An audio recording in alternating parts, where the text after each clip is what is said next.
ठीक है, स्टार्ट करते हैं हमारा नया chapter, that is consumer protection act. कौन सा? Consumer protection act 1986।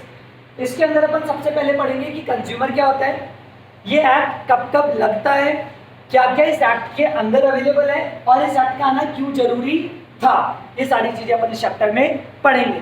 तो देखो, सबसे पहले पढ़ो कंज्यूमर, देन हम पढ़ेंगे प्रोटेक्शन, उसके बाद में पढ़ेंगे अपन एक्ट। तो सबसे पहले अपन बात करते हैं किसकी? कंज्यूमर। तो फर्स्ट सबसे पहला क्वेश्चन ही यह होता है कि कंज्यूमर कौन है? Who is a consumer? Consumer कौन है? Who is a consumer? ध्यान से सुनिए, कोई भी ऐसा पर्सन जो गुड्स खरीद रहा है या सर्विसेज ले रहा है in return of a consideration, in return of a, वो कंज्यूमर है। A person who is buying of goods और services in return of consideration, चाहे पे कर दियो, चाहे आधी पे कर दियो, चाहे आधी पे कर दियो, आधी का प्रॉमिस पे कर दिया हो। नहीं समझ में आया? ध्यान से सुनो, consumer is a person who buy goods in return of consideration, paid और पार्टली पेड और प्रॉमिस टू पे। चाहे मैंने गुड्स के बदले में आपको पैसा दे दिया हो, चाहे आधा पैसा दे दिया हो, चाहे मैंने प्रॉमिस कर दिया हो कि पैसा दे दूंगा, मैं कौन बन जाऊंगा? कंज्यूमर। क्या उधार में माल खरीदा जाता है? यस। तो क्या वो भी कंज्यूमर बनता है? The right answer is yes, वो भी कंज्यूमर बन जाता है। तो who is a consumer? A consumer is a person who buy goods and services in return of consideration, paid और पार्टली पेड और प्रॉमिस टू बी पेड। बात समझ में आया? बात समझ में क्लियर है? इसी को अपन क्या बोलते हैं? कंज्यूमर। क्या बोलते हैं? तो क्या कोई डिफरेंस होता है कंज्यूमर में और कस्टमर में, या दोनों सेम ही होते हैं? अपन बोलते हैं consumer protection act, customer protection act, फर्क है या फिर सेम ही है? देखो, सेम जैसे हैं पर सेम नहीं है। ध्यान से सुनना, मैं एक चॉकलेट लेकर आया, तो क्या मैंने गुड्स खरीदे? मैं बन गया कस्टमर। वो चॉकलेट मैंने चित्रा को दे दी और चित्रा ने खा ली, वो हो गई consumer. Consumer is the person who consume the goods and customer is the person who buys the good. फर्क समझो, क्या कस्टमर और कंज्यूमर एक ही पर्सन हो सकता है? यस। क्या हमेशा एक होगा? नो, डिफरेंट भी हो सकता है। बोलो, बात समझ में? जैसे कि मैंने कोई नोट्स खरीदे, वो नोट्स थे किसके लिए? तुम्हारे लिए। तो मैं तो कौन हो गया? कस्टमर। उसको यूज कर रहा है तुम, तो तुम लोग कौन हो गए? कंज्यूमर। बोलो, बात समझ में आई? तो this is the basic difference between consumer and customers. बोलो, बात समझ में आई? क्लियर है? अब अपन बात करते हैं कंज्यूमर प्रोटेक्शन एक्ट। इसके अंदर सबसे इंपॉर्टेंट आता है what are the right of a consumer. Right of a consumer, consumer के राइट्स क्या क्या होते हैं? कंज्यूमर के राइट्स क्या क्या होते हैं? तो क्वेश्चन आप लोगों के पास सीधा सीधा बनता है, what are the rights of a consumer. लिखो जल्दी से।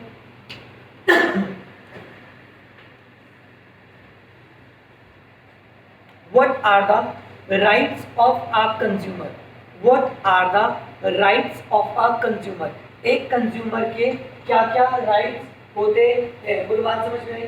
अगर आप लोगों के पास क्वेश्चन आ जाता है ये वाला कि what are the rights available to a consumer, या फिर कंज्यूमर के राइट्स क्या क्या होते हैं, आपको बस एक ही चीज याद रखनी है। मुझे बताओ, कंज्यूमर के राइट्स किसको पता होंगे? दो टाइप की सोसाइटी होती है, एक रिचर सेक्शन और एक पुअर सेक्शन। किस कंज्यूमर को अपने राइट्स के बारे में पता होगा? पुअर को या रिचर को? रिचर को। तो बस याद रखना, कंज्यूमर के राइट्स किसको पता है? रिचर्स को। किसको? रिचर्स। RICHES। तो याद रखना, आपसे क्वेश्चन 6 नंबर का पूछा जाता है, what are the rights available to a consumer? तो राइट किसको पता है? रिच पर्सन को। तो what are the rights of a consumer? Riches. सबसे पहला R से right to seek redressal, I से राइट टू इन्फॉर्म, C से right to choose, H right to be heard, E से राइट टू बी एजुकेट और last right to be safety. Sir, अगर question आ जाए कि what are the rights of a consumer, तो answer is riches. RICHES। R से right to seek redressal, I से right to inform, C right to choose, H right to be heard, E right to be educate and last right to be safety. बोलो बात समझ में आई? Clear है? आसान था? आगे सुनो। आर से क्या होता है? Right to seek redressal. अगर आपने कोई गुड्स खरीदा और वो डैमेज क्वांटिटी में था या उसकी क्वालिटी खराब थी, जैसा आपने खरीदा वो वैसा गुड्स नहीं था, मैंने ये मार्कर खरीदा, जब चला कर देखा तो इसकी निब आगे से नहीं थी, तो मैं कस्टमर के नाते जाके उसको रिटर्न कर सकता हूँ। और अगर उसने रिटर्न लेने से मना कर दिया तो आई हैव अ राइट कि मैं उसके ऊपर केस कर सकता हूँ, कंज्यूमर प्रोटेक्शन एक्ट। इसी को क्या बोलते हैं? Right to seek redressal. पूरी बात समझ में आई? क्लियर है? I right to inform. Right to inform. Right to inform का मतलब होता है कि जब भी कोई भी गुड्स मार्केट में आप बेचोगे, आपकी रेस्पॉन्सिबिलिटी और कंज्यूमर के पास राइट है उसकी एक एक डिटेल इंफॉर्मेशन वो ले सकता है। तो जब आप मार्केट में जाके गुड्स खरीदते हो, क्या आपके पास राइट होता है भैया ये गुड्स कितने का है, इसकी एमआरपी कितनी है, इसकी मैन्युफैक्चरिंग डेट क्या है, ये क्या क्या चीज़ों से बना हुआ है, इसको मैं कैसे यूज़ करूं, क्या सारी इंफॉर्मेशन तुम्हें मिलेगी नहीं मिलेगी, ये कब तक सही रहेगा, धूप में रख सकता हूँ नहीं रख सकता, मोबाइल लेते हो तो पूछते हो बैटरी बैकअप कितना है, सारी चीज़ें। यही होता है राइट टू इन्फॉर्म। कस्टमर के पास राइट है, वो एक एक चीज़ की इंफॉर्मेशन ले सकता है। इसी को क्या बोलते हैं? Right to be inform. बोलो बात समझ में आई? आर से कौन सा हुआ? Right to seek redressal. I से राइट टू इन्फॉर्म। सी से राइट टू चूज। कौन सा हो जाता है? राइट टू चूज का मतलब हो गया कि एक कंज्यूमर के पास राइट है कि जितने भी different type of goods available हैं उस दुकान के पास या उस मार्केट के अंदर, जो भी उसको बेस्ट लग रहा है वो जाके उसको चूज कर सकता है। फॉर एग्जाम्पल तुम्हारे पास नंबर ऑफ टीचर्स अवेलेबल होते हैं पढ़ाने के लिए, इट इज़ योर राइट, जिसको आप चूज करोगे आप चूज कर सकते हो। क्या आप जा जाके डेमो क्लासेस ले सकते हो? The answer is yes. जो आपको बेस्ट लगेगा वही चूज करोगे। तो ये एक राइट होता है कंज्यूमर के पास, that is right to choose. आप लोग कहीं दुकान पे जाके कपड़े खरीदते हो, 10 जीन्स हमने निकलवाई तो क्या 10 की 10 खरीदनी पड़ेगी? नहीं, जो पसंद आएगी वही खरीदेंगे। इसी को होता है right to choose. Different goods में से जो गुड्स उसकी पसंद का है, जो गुड्स उसको पसंद आ रहा है वो उसको चूज कर सकता है। इसी को क्या बोला जाता है? Right to choose. बोलो बात समझ में आई? RICHES। आर से right to seek redressal, I से राइट टू इन्फॉर्म, सी से right to choose, H right to be hear. अगर कंज्यूमर को किसी भी तरीके की दिक्कत है, अगर कंज्यूमर को कोई भी दिक्कत है तो कोर्ट को उसकी बात सुननी ही पड़ेगी। मतलब वो कोर्ट में जाके केस कर सकता है। सर ये क्या था? ये भी तो वैसा ही था। नहीं, अगर कोई गुड्स डैमेज है, अगर कोई गुड्स, तो उसका वो रिकवर कर सकता है, मतलब रिप्लेस करवा सकता है। डैमेज होना जरूरी है, बिना डैमेज के आप नहीं करा सकते। डैमेज या कोई गुड्स में खराबी है तो आप जाके रिप्लेस करवा सकते हो। यही कौन सा होता है? Right to seek redressal.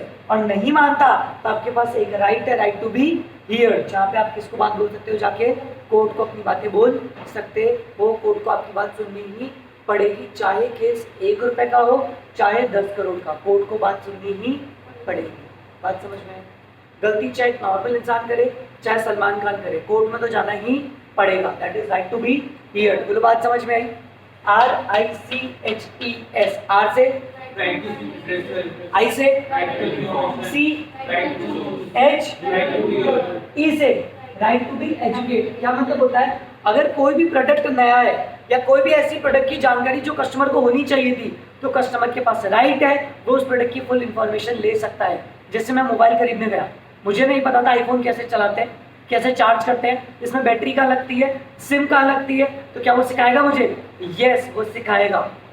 तो कोई भी नया प्रोडक्ट आप लेते हो या कोई भी मार्केट में प्रोडक्ट आने वाला होता है, कभी कभार ऐसा देखा आपको प्रोडक्ट के पीछे ही लिखा होता है how to use the product. Step number 1 take this, step 2 combine, step 3 your product is ready to use. उसको बोलते हैं राइट टू बी एजुकेट। बोलो बात समझ में आई? क्लियर है? लास्ट, अगर कोई भी आपका प्रोडक्ट ऐसा है जो डेंजरस इन नेचर है, कैसा है? डेंजरस इन नेचर, या कस्टमर के लिए वो डेंजरस हो सकता है, उसकी हेल्थ के लिए, उसकी लाइफ के लिए या किसी भी तरीके से, तो भैया उसके लिए सेफ्टी मेंटेन होना जरूरी है। बात समझ में आई? जैसे सिगरेट्स, क्या राइट टू सेफ्टी का टैग आता है नहीं आता? कि सिगरेट को कंज्यूम करने से क्या हो सकता है, कैंसर। सेम विद लिकर, आता है नहीं आता, हार्पिक, क्या वो पॉलिथीन में क्यों नहीं मिलता? वो इस तरीके का पैकिंग क्यों किया जाता है कि उसके आगे के जितने भी पूरा लिक्विड है वो आपके हाथ पे टच नहीं होना चाहिए, क्यों?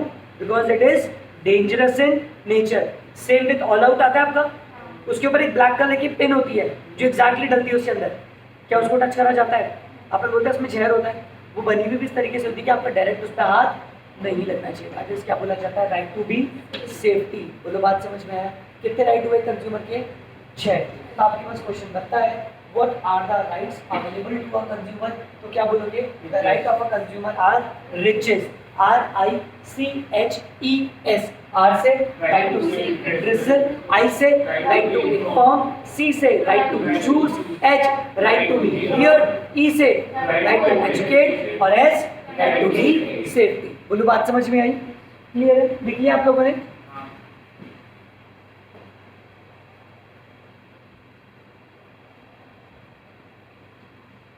अभी क्या होते हैं, कंज्यूमर प्रोटेक्शन हमारे पास आया, क्या आया? Consumer protection act. तो इसके बेनिफिट हुए, किस किस को हुए? दोनों को हुए, कंज्यूमर को भी हुए और प्रोड्यूसर या फिर सप्लायर, दोनों को बेनिफिट हुए। What are the importance of Consumer Protection Act? Consumer Protection Act के बेनिफिट क्या होते हैं? तो जल्दी से लिखो, Consumer Protection Act importance,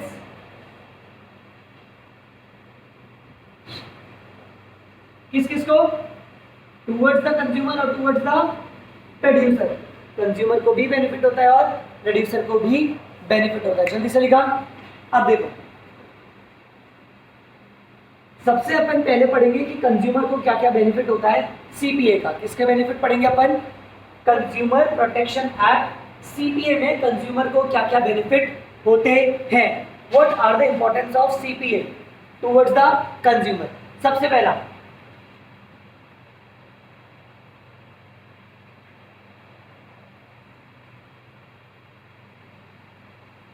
consumer ignorance. Consumer, आज से पहले क्या होता था, जब सीपीए नहीं था, मतलब कंज्यूमर के पास राइट्स अवेलेबल नहीं थे, तो प्रोड्यूसर क्या करता था? कंज्यूमर को इग्नोर करता था। जो बड़े बड़े कंज्यूमर होते थे, ज्यादा क्वांटिटी में जिनसे ज्यादा प्रॉफिट होता था, उन पे तो ध्यान दिया जाता था, बाकी कंज्यूमर को क्या कर दिया जाता था? अवॉइड कर दिया जाता था। तो उन सबसे दूर होने के लिए उस चीज से हमारे पास क्या आया था? हमारे पास आया सीपीए। तो अब क्या चीज बंद हो चुकी है? Consumer ignorance. अब आप कंज्यूमर को इग्नोर नहीं कर सकते, क्योंकि अगर आपने कंज्यूमर को इग्नोर करने की कोशिश करी तो consumer has a right to be heard. वो कोर्ट में आपकी केस कर सकता है। मुझे बताओ, आपको किसी प्रोडक्ट में दिक्कत है, क्या आप केस कर सकते हो? यस, मैगी पे भी तो हुआ था, लेट की वजह से हुआ था। This is CPA, consumer protection act. Consumer की प्रोटेक्शन बहुत जरूरी है। तो पहला कौन सा आया? Consumer ignorance. Second, unorganised consumer. Unorganised consumer क्या मतलब होता है अनऑर्गेनाइज्ड कंज्यूमर का? अनऑर्गेनाइज्ड कंज्यूमर का मतलब होता है हमारा कंज्यूमर ज्यादा पढ़ा लिखा नहीं था। हमारे आज भी बहुत सारे कंज्यूमर्स पढ़े लिखे नहीं है, उनको पढ़ना नहीं आता, लिखना नहीं आता, एमआरपी चेक करना नहीं आती, तो कोई भी सप्लायर उनके साथ धोखा कर सकता है? नहीं कर सकता। अगर आप लोग बैंक में गए होगे तो आप देखते होंगे कि बैंक के अंदर बहुत सारे ऐसे लोग होते हैं जो आपको देख के बोलते हैं बेटा ये पैसे निकालने की स्लिप बढ़ गई, बेटा चेक कहाँ लगाया जाता है, पूछते नहीं पूछते, क्योंकि उनको नॉलेज, और आज भी जाके वो अंगूठा ही लगा के आता है, because they don't know how to sign, उनको अपना नाम भी नहीं लिखना आता। तो इस चीज़ का गलत फायदा उठाया जाता था। लेकिन कब से क्या आ गया हमारे पास? Consumer protection act. तो भैया कस्टमर को फायदा हो गया, जितने भी अनऑर्गेनाइज कंज्यूमर है अब उनके साथ गलत नहीं हो सकता। बात समझ में आई? तो कितने फायदे हुए? 2। सबसे पहला consumer ignorance, second unorganised consumer, third लिखो wide spread exploitation of consumer. Wide spread exploitation of the consumer. Wide spread exploitation of the consumer. एक टाइम पे प्रोड्यूसर बहुत सारी गलतियां करता था कंज्यूमर के साथ, जैसे कि ब्लैक मार्केटिंग, जैसे कि डिफेक्टिव गुड्स बेच देना, जैसे कि बेकार क्वालिटी के गुड्स हाई प्राइसेस पे बेच देना, और रिफंड भी नहीं लेते थे। कंज्यूमर के पास कोई राइट भी नहीं थे।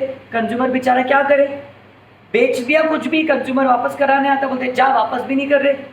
लेकिन अब ऐसा, अगर आपने कंज्यूमर को गलत गुड बेचने की कोशिश करी तो कंज्यूमर ऐसा राइट कि वो कोर्ट में जाके आपके खिलाफ कंप्लेन कर सकता है। बोलो बात समझ में आई?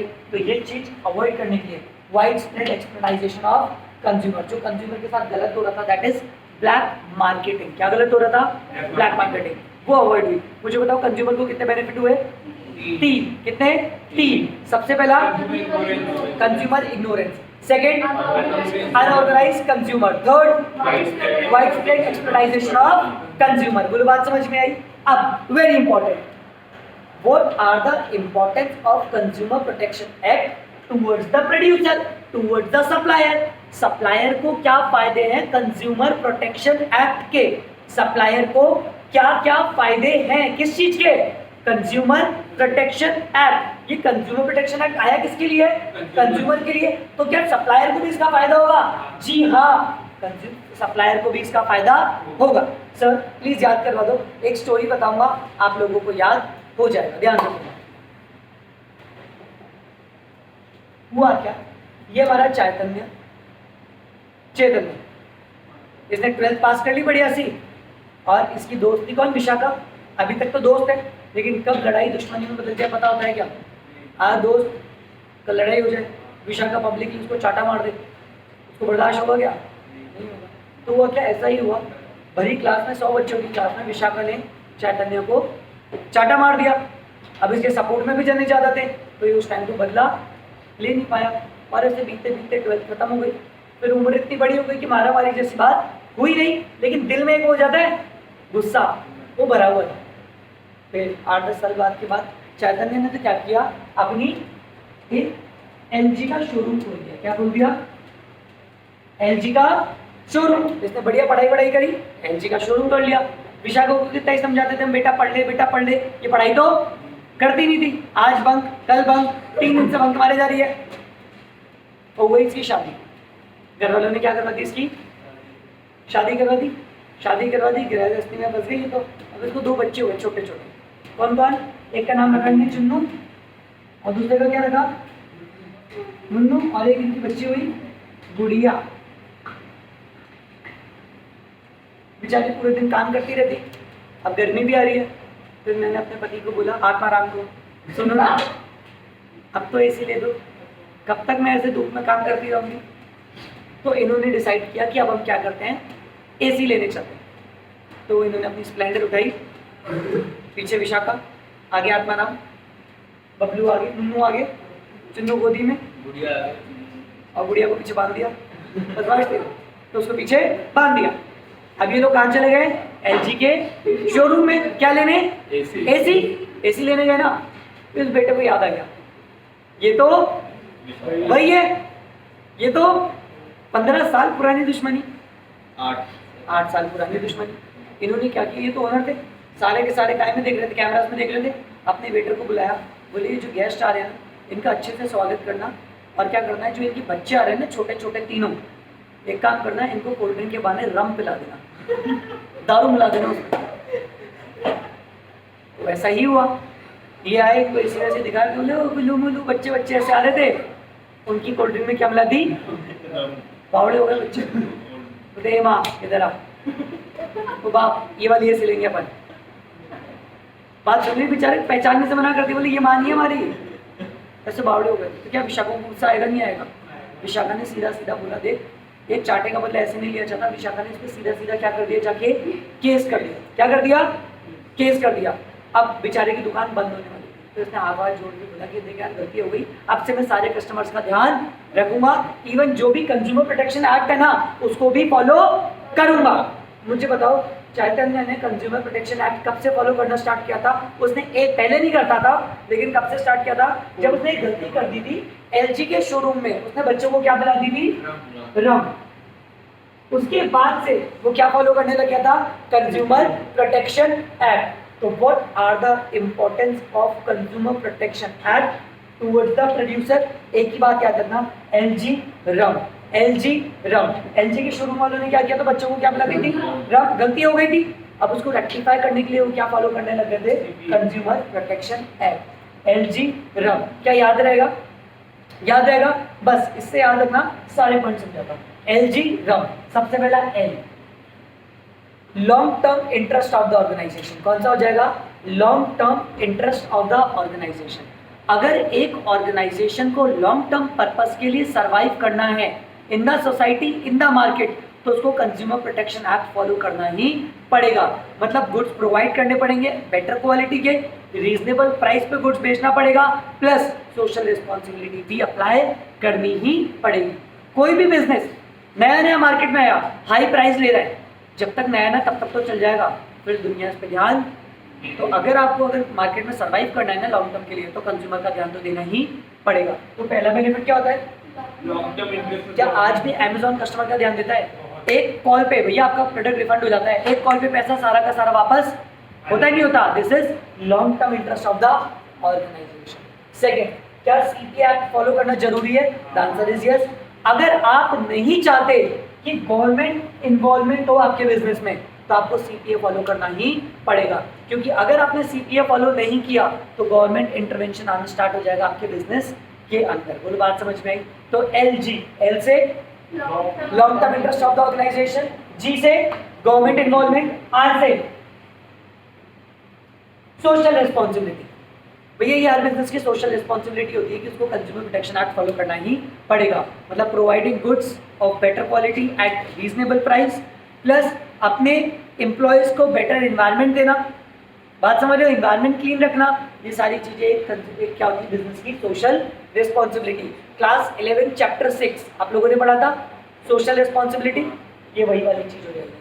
अगर आप सीपीए फॉलो करते हो तो साथ साथ में आपकी सोशल रिस्पॉन्सिबिलिटी भी फॉलो होती है। बात समझ में? एक और चीज, क्या एक बिजनेस में गुड्स बनाए जाते हैं, तो ये गुड्स रॉ मटेरियल कहाँ से आता है? सोसाइटी। बनाते कौन है? वर्कर्स। वो कहाँ से आ रहे हैं? सोसाइटी। आप जहाँ पे बिजनेस कर रहे हो वो लैंड कहाँ पे है? सोसाइटी। वो बिल्डिंग कहाँ पे है? सोसाइटी। तो सारी चीजें अगर आप सोसाइटी से ले रहे हो तो इन रिटर्न आप सोसाइटी को दे क्या रहे हो? तो इसीलिए हमारे को सोसाइटी को क्या फॉलो करना पड़ेगा? सीपीए, क्योंकि बिजनेस यूज करता है यूज ऑफ सोसाइटी रिसोर्स। अगर हम सोसाइटी रिसोर्स यूज कर रहे हैं तो इन रिटर्न भी बिजनेस को देना पड़ेगा। This is use of society resource. बात समझ में आया? लास्ट थिंग, कभी कभार ऐसा होता है कि हम जब दुकानदार के पास जाते हैं तो 100 रुपए की जगह 100 रुपए का सामान लेने जाते हैं, हमारे 60-70 रुपए होते हैं, हम गलती से उसको 100 रुपए का नोट देते हैं, हमारे 60-70 रुपए का सामान उठाया और चल जाते हैं। वो पीछे चलता, भैया 30 रुपए तो ले जाओ अपने, बोले अरे हाँ। होता है, कभी होता है ऐसा, सबके साथ हुआ होगा, हम एक्स्ट्रा पैसे पे कर देते हैं और चल बनते हैं, कुछ ना कुछ भूल जाते हैं। सोचो ना, एक बार एक छोटा सा बच्चा है, अपन को देखिए कि बहुत ज़्यादा अमीर नहीं है, उसने हमारे को 100 रुपये दिए और बोला भैया 10 वाली डेयरी मिल्क दे दो। उसने डेयरी मिल्क ली और चलता। क्या वो 100 रुपये जब मैं रखूँगा, मैं उसका आवाज़ देख के रोक के 90 दे सकता था? क्या 90 रुपये रखूँगा? क्या दिल को खुशी होगी? क्या मैंने आवाज़ दे दी, बच्चे वो तेरे पैसे तो रहेगा बेटा, पैसे तो ले जा, क्या एक अच्छी चीज़ लगेगी? That is moral justification. क्या बोला जाता है? बिजनेस को मॉरल जस्टिफिकेशन मिलता है कि हम कंज्यूमर के साथ गलत नहीं कर रहे। बात समझ में आ गई? तो एम से कौन सा हो जाएगा? Moral justification. बात समझ में आई? क्लियर है? तो what are the importance of CPA from the view point of producer? L G rum, L से long term interest of the organisation, G से गवर्नमेंट इन्वॉल्वमेंट, आर से सोशल रिस्पॉन्सिबिलिटी, यू से यूज ऑफ सोसाइटी रिसोर्स और M से moral justification. बोलो बात समझ में आई? आसान था? आगे चलते हैं। ये क्लियर हो गए?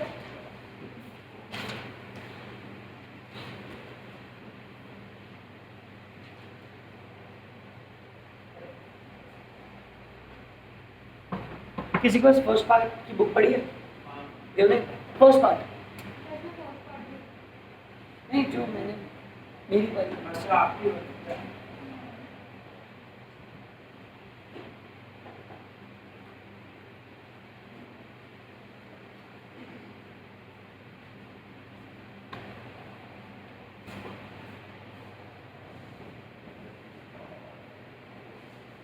अगला टॉपिक आता है remedies available to a consumer. कौन सा आ जाता है? Remedies available to a consumer.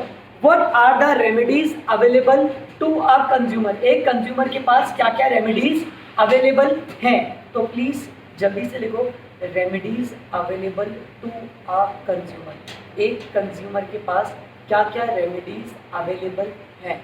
तो remedies available to a consumer लिखा आप लोगों ने, ध्यान से सुना। इसके मैंने है ना ये बुक सबको प्रोवाइड करी, सबको, सारे स्टूडेंट्स को मैंने ये बुक्स लेकर दे दी। अब हुआ क्या, मैंने ना अभिषेक को देखा ये रो रहा था, ये कोने में बैठा बैठा रो रहा था। मतलब अभिषेक बेटा क्यों रो रहा है, पता क्या हो गया? बोलता सर मेरी बुक पे ना ऐसे नंबर नहीं लिखे हुए, सबकी बुकों पे तो लिखे हुए 1 2 3 4, मेरी बुक पे नहीं लिखे हुए। अल्लाह अभी लिख देता हूँ। मैंने मार्कर लिया और लिखना स्टार्ट कर दिया 1 2 3 4। हाँ अब खुश, ये खुश हो गया, बढ़िया। सेकंड विशाखा, ये भी रो रही, सर पीट पीट के रो रही, खुद को चाटे मार रही। मतलब बेटा क्या हो गया, क्या दिक्कत है बताओ ना। बोलती है मेरी बुक पे भी है ना नंबर नहीं लिखे। अल्लाह बोलते इसने मुझे बुक दी, मैंने नंबर लिख दिए। बोलती नहीं नहीं सबके तो प्रिंटेड थे तो मेरे भी प्रिंटेड होने चाहिए, ऐसे थोड़ी होता है। तो मैंने इसकी बुक ले ली और एक नई बुक इसको लाकर दे दी। अब खुश? बोलती हाँ। फिर वो माधव, ये भी रो रहा, आंखों में मुक्के मार रहा खुद को। मैं क्या हो गया बेटा, क्यों क्यों परेशान है तू? बोलता मेरी बुक पे तो नंबर ही नहीं लिखे हुए। अल्लाह में लिख दो, मैंने नंबर लिख दिए। फिर भी रो रहा, बोले ऐसा तो थोड़ी होता है, पैसे पूरे दिए थे, प्रिंटेड होने चाहिए थे। मैंने वो नोट्स लिए नहीं दे दिए, पैसे थोड़ी होता है, सही टाइम पे मिलने चाहिए थे। मैं थप्पड़ दिया, मेरे पास पैसे दिए इसके और भाग जाओ। इसका पैसा दिया और उसको वापस कर दिया। तो ध्यान से सुनना, मैंने कितने रिलीफ बताया आपको? 3। सबसे पहला रिपेयर द डैमेज। अगर आपकी गुड्स के अंदर कोई भी डैमेज है तो आप उसको रिपेयर करवा सकते हो। तो पहला रिलीफ क्या अवेलेबल है? Repair of the damages. Second replace, मतलब बुक वापस दे दी, जो मैंने किसको किया था? विशाखा को। Replace. And the third refund. ये 3 भाई बहन साथ में रहते हैं, याद रखना। सबसे पहला रिपेयर, सेकंड रिप्लेस और थर्ड रिफंड। बोलो बात समझ में आई? अच्छा मेरी बात ध्यान से सुनना, किसी भी कस्टमर को किसी की भी वजह से नुकसान हो गया तो कस्टमर उसके डैमेजेस क्लेम कर सकता है। फॉर एग्जांपल समझो मैंने तुम्हारे को बोल दिया कि मैं पूरा कोर्स कंप्लीट करा दूंगा, तुमने मुझे फीस दे दी, उसके बाद मैंने कोर्स कंप्लीट नहीं कराया तो तुम्हारे को नुकसान हो गया, तो यू हैव अ राइट कि आप लोग मुझ पर केस करके डैमेजेस क्लेम कर सकते हो। बोलो बात समझ में आया? तो चौथा क्या हो जाएगा? Claim damages.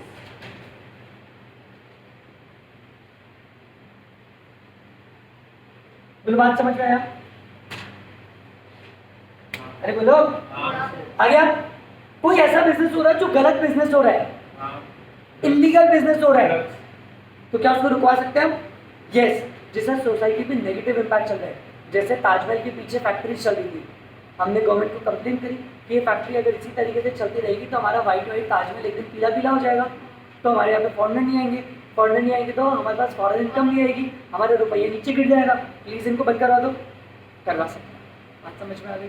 क्लियर है? ऐसी चीज़ जो कंज्यूमर के अगेंस्ट में जा रही हो या कंज्यूमर को दिक्कत दे रही हो या कोई भी चीज़, आप ऐसे बिजनेस को भी बंद करवा सकते हो। एक और चीज़ ध्यान से सुनना, some advertisement are bad in taste, some advertisement are, होता है कभी कभार ऐसा, देखो तुम लोग भी बड़े हो चुके, मैं बता दूँ, कभी कभार ऐसा हो जाता है हम लोग फैमिली के साथ बैठे होते हैं, कुछ ऐसे एडवर्टीजमेंट आ जाते हैं कि हम फैमिली के साथ नहीं देख सकते, हो जाता है, फिर हम हमारे खाने में लग जाते हैं, होता है, पापा चैनल चेंज कर देते हैं, हो जाता है कभी कभार ऐसा। हुआ है क्योंकि some advertisement are bad in taste, जो सोसाइटी पे नेगेटिव इफेक्ट, एक होता है अवेयर करना और एक होता है सचमुच एडवर्टीजमेंट ड्राफ्ट ही ऐसा हुआ है जो एक नेगेटिव इमेज दे रहा हो सोसाइटी पे।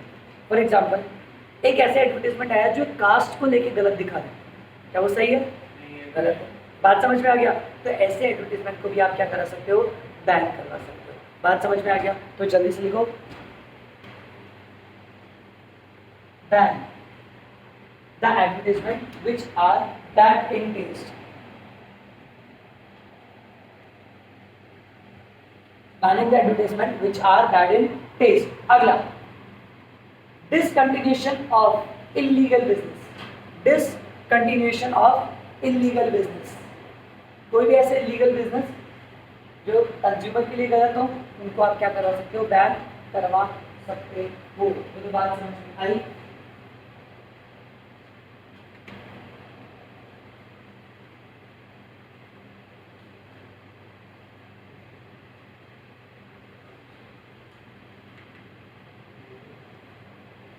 क्लियर है क्या? अरे बात समझ में आई। तो ये क्या हो गया, relief available to a consumer. Consumer को क्या क्या रिलीफ अवेलेबल होते हैं, याद हुआ? देखो मैंने पढ़ाया क्या, कंज्यूमर क्या होता है, राइट ऑफ कंज्यूमर क्या होता है, रिचेस, RICHES। आर से RI इन्फॉर्म, C से चूज, H हियर, E से एजुकेट, S सेफ्टी। इसके बेनिफिट किसको है, कंज्यूमर और प्रोड्यूसर। कंज्यूमर को कितने थे, 3। पहला इग्नोरेंस, सेकंड अनऑर्गेनाइज, तीसरा वाइड स्प्रेड एक्सप्लॉइटेशन।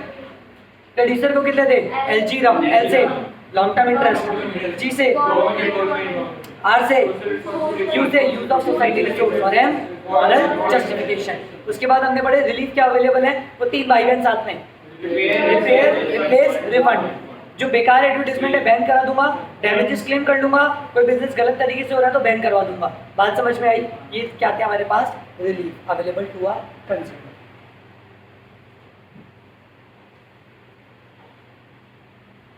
अब ध्यान से सुनो,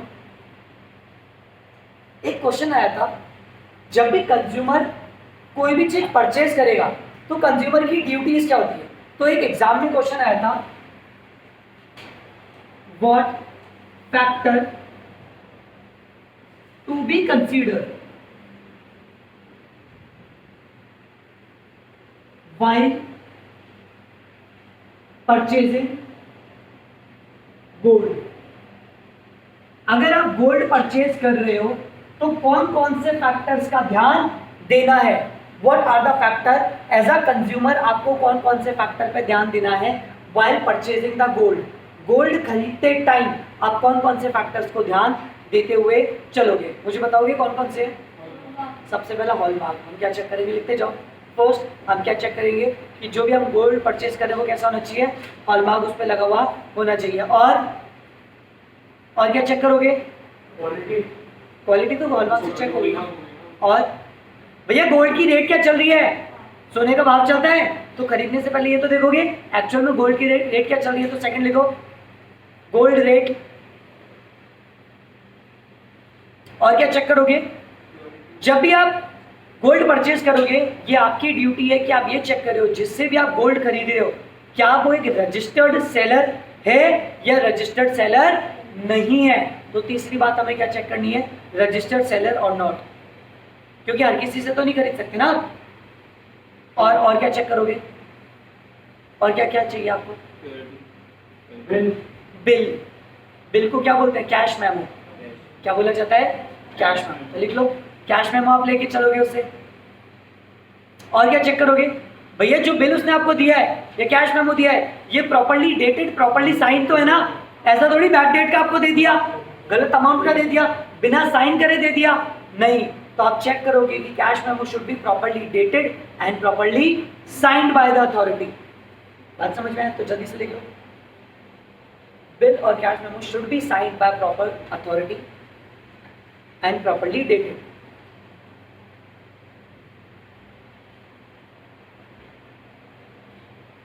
क्लियर है? तो ये सारे फैक्टर थे जब भी कंज्यूमर कोई भी चीज खरीदता है। तो ऐसा क्वेश्चन एग्जाम में काय का आया था, गोल्ड का आया था। हमने गोल्ड की कितनी बात करी, हॉलमार्क, क्वालिटी के लिए, रेट ऑफ द गोल्ड ताकि आपसे कोई ज़्यादा पैसा ना ले ले। थर्ड, भैया रजिस्टर्ड सेलर से तो ले रहा हूँ ना, क्या प्रॉपर्ली डेटेड है, क्या प्रॉपर्ली साइंड है, और कैश मेमो हमसे लेकर चलिए। ये सारी चीज़ें हमारे को पहले चेक करनी है व्हाइल परचेजिंग द गोल्ड। या कोई भी चीज़ आप कोई महंगी चीज़ खरीद रहे हो तो आपको ये सारी बातें ध्यान देते हुए चलनी ही है। हॉलमार्क की देखिए दूसरे क्वालिटी मार्क्स हो जाएंगे। हॉलमार्क तो किसके लिए होता है, गोल्ड के लिए होता है। बाकी आप ISI मार्क देखा जाता है कईयों में, ये सारी चीजें हम देखते हुए चलेंगे। बोले बात समझ में आई, क्लियर है, पक्का। अब इस चैप्टर का सबसे इंपॉर्टेंट टॉपिक करा दूं, चलो।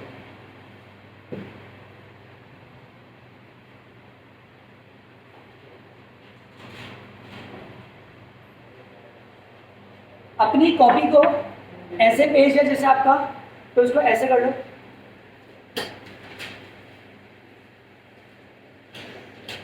ठीक है। जल्दी से लिखो टॉप पे 3 टायर मैकेनिज्म, पढ़ा हुआ ऐसा कुछ, आता है आप लोगों को? तो रहने दो, जाओ, मेरा काम क्यों बढ़ा रहे हो? 3 टायर मैकेनिज्म कौन सा हो जाएगा? 3 टायर मैकेनिज्म। सर ये क्या चीज़ है, क्या बकवास है? एक कंज्यूमर को दिक्कत आ रही है, एक कंज्यूमर को, मेरी सेंटर फ्लैश में जेल नहीं निकला। क्या? सेंटर फ्लैश खाते हो तो उसके अंदर जेल होती है, मेरे में निकला ही नहीं। कंप्लेन करनी है, मेरी जेम्स 2 ही निकली, 1 रुपए की 3 आती है, मेरी 2 ही निकली। हाँ, सब बोलते हैं मेलोडी बहुत चॉकलेटी होती है, मेरी वाली नहीं थी, मैंने खाकर देखी, जाना भी नहीं। दिक्कत है नहीं है? मेरी लेस में हवा नहीं थी, लेस में हवा थी है।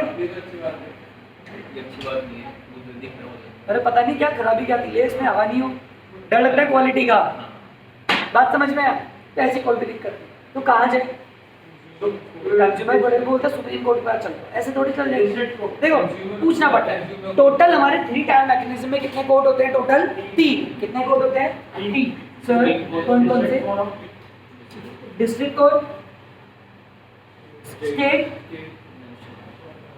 और सेंट्रल।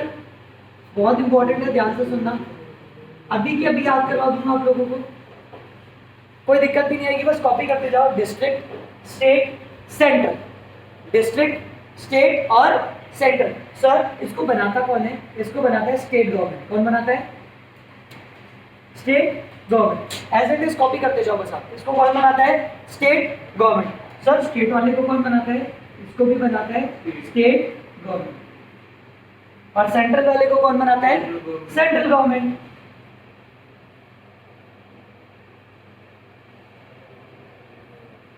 बोलो ना, समझ में आया? क्लियर है? District, state, central.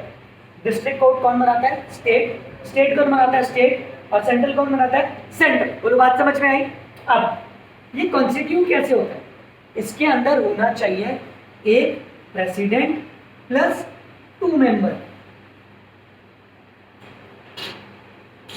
कौन कौन होना चाहिए? मिनिमम एक प्रेसिडेंट और 2 मेंबर। एक प्रेसिडेंट और 2 मेंबर में से 1 शुड बी आ वुमेन।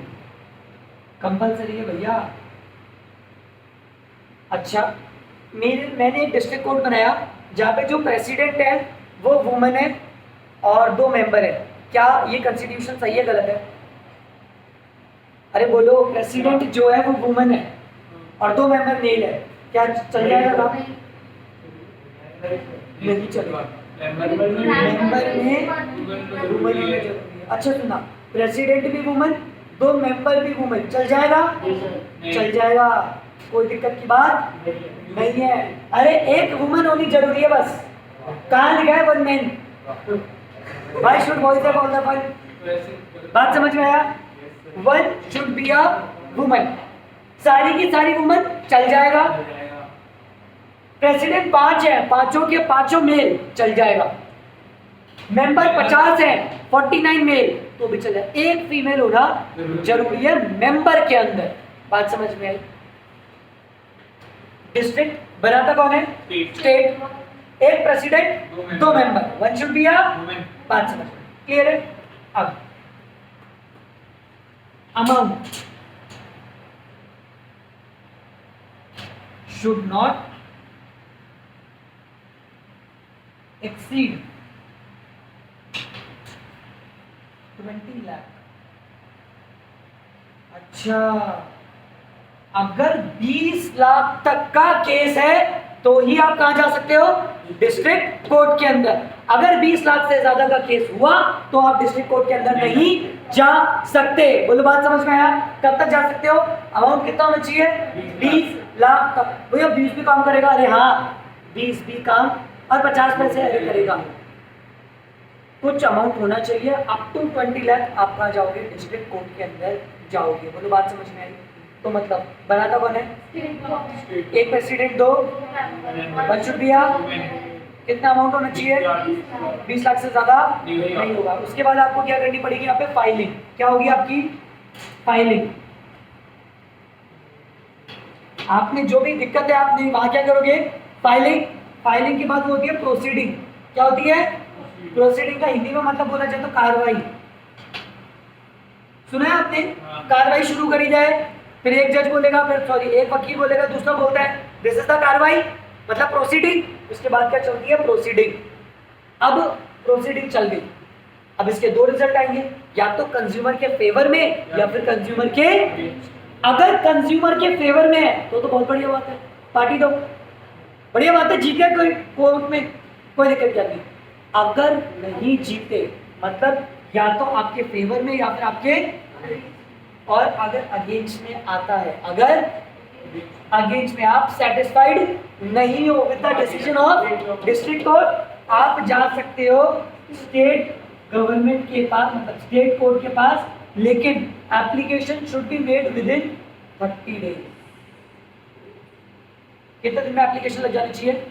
अगले 30 दिन के अंदर अंदर आपकी एप्लीकेशन लग जानी चाहिए। बोलो बात समझ में आया? ये कार्यक्रम किसका था? हमारे डिस्ट्रिक्ट कोर्ट का। डिस्ट्रिक्ट कोर्ट बनाएगा कौन? State government. कितने जने होंगे? एक president, 2 member, 1 should be a female या वुमेन। कितने का अमाउंट होगा? 20 लाख। उसके बाद क्या होगी? फाइलिंग। फाइलिंग के बाद प्रोसीडिंग। प्रोसीडिंग के बाद रिजल्ट आएगा, either it will be on favour or against. If you are not satisfied then can file किसको? State with in.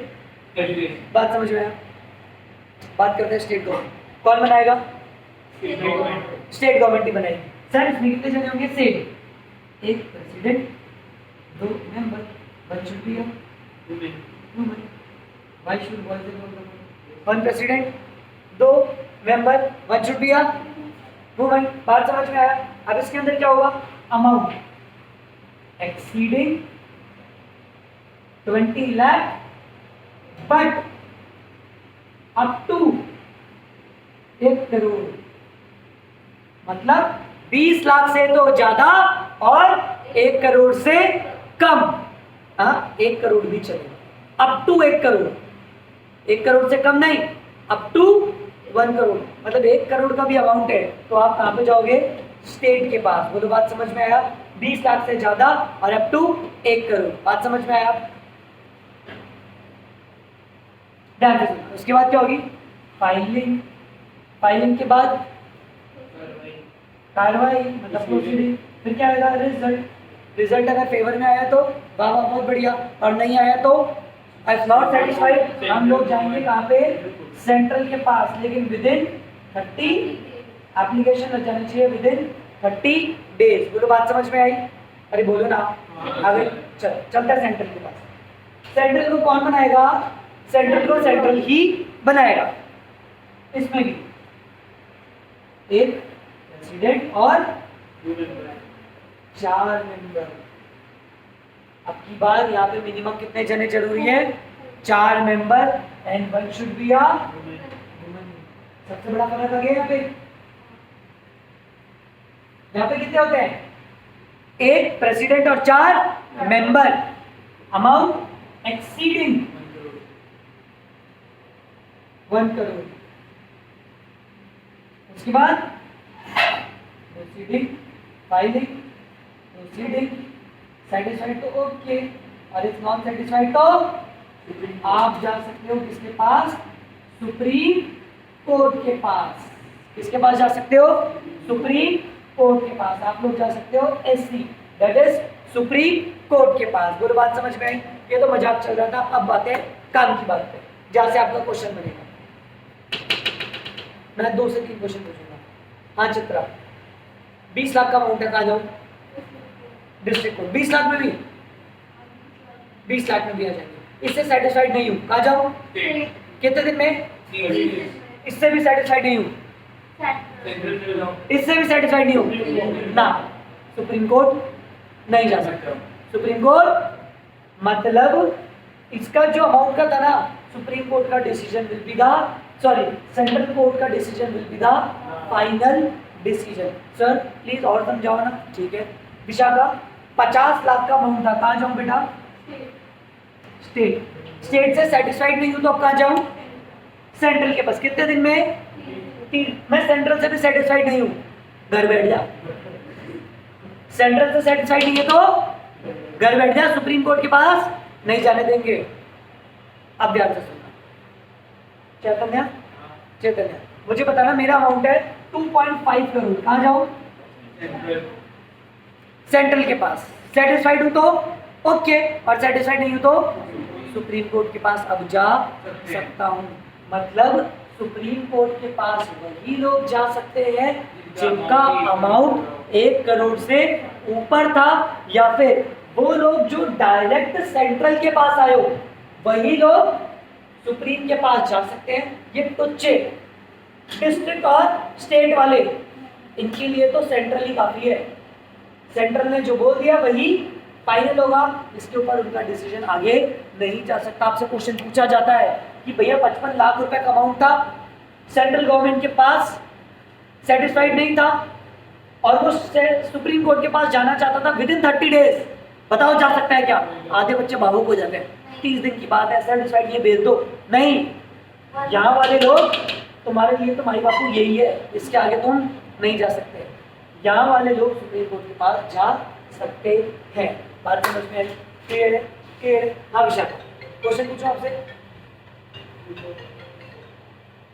क्या हुआ? क्या ये एक्टिवा चला रही थी, क्या नाम है इसका? दिव्या। दिव्या एक्टिवा चला रही थी, क्या? चित्रा एक्टिवा चला रही थी। बेचारा एक छोटा सा बच्चा जा रहा था, पॉपकॉर्न उछालते उछालते खाते खाते ब्रेकर से उछली और सीधे एक्टिवा बच्चे के पॉपकॉर्न में नहीं, बच्चे की गर्दन में। बच्चा इधर, गर्दन उधर, पॉपकॉर्न उधर। ये भी पॉपकॉर्न को ही देख रही थी फिर। उसके घर वालों ने केस कर दिया। उसके घर वालों ने चित्रा पे केस करेंगे नहीं करेंगे? करेंगे। टोटल उन्होंने रकम मांगी 55 लाख रुपए। कितने रुपए? विशाखा जो है वही बताना, विशाखा से क्वेश्चन पूछा है। विशाखा 55 लाख रुपए का प्लीज सही बताना, कौन से कोर्ट में जाएगी? सेंट्रल, स्टेट या डिस्ट्रिक्ट? हाँ, कौन से कोर्ट में जाएगी?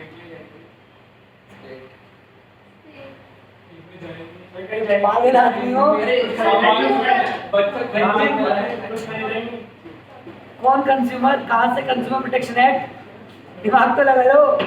ऐसे क्वेश्चन आया था एक बार, जाएंगे स्टेट में, मर्डर का केस था और कंज्यूमर प्रोटेक्शन एक्ट में जा रहे हो, समझ गए?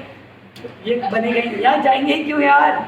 बच्चे की कीमत थोड़ी ना, मेरा बच्चा 55 लाख रुपए का था, 54 लाख की मुंडी काट दी, 1 लाख की बॉडी नहीं, पॉपकॉर्न की अलग, वो छोटे में दे देना। अरे पागल हो, कितने कॉन्फिडेंट स्टेट में जाएंगे? इतना तो पढ़ा दिया मैंने, 55 देखिए स्टेट ही बोलोगे। समझ में आ गया? क्लियर है? अब मेरे ख्याल से नहीं बोलोगे। अब क्लियर है? ये हमारे पास 3 टायर मैकेनिज्म, इसको बना लो, बुक में पढ़ोगे तो 2-2.5 पन्ने हो जाएंगे। इस चार्ट को रिवाइज कर लो, मोर देन इनफ है। क्लियर है? अब एक ही टॉपिक बचता है हमारा, that is role of NGO in the business, जो टॉपिक मैं नहीं पढ़ा था, मैं नहीं पढ़ा, आप लोग पढ़ के आओ, डाउट आता है मुझसे पूछना। रोल ऑफ एनजीओ में नहीं पढ़ा था। अब इसके अंदर मैं जरूर होमवर्क देता हूँ आपको। जयपुर बेस्ड 5 एनजीओ के नेम, 5 स्टैब्लिश हुए, मिनिमम टाइम ऑफ 5 इयर्स जो काम कर रहे हैं। नहीं, मुझे पता है, तभी मैंने पहले बोल दिया, मिनिमम ईयर ऑफ 5 इयर्स आप लोग करके लाओगे।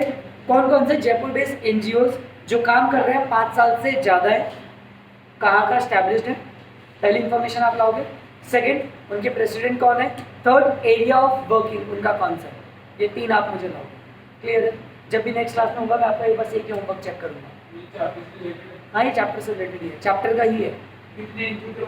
3 5 3 ठीक है? ठीक है, चैप्टर हमारा फिनिश हो चुका है। इस चैप्टर में और कुछ भी नहीं है।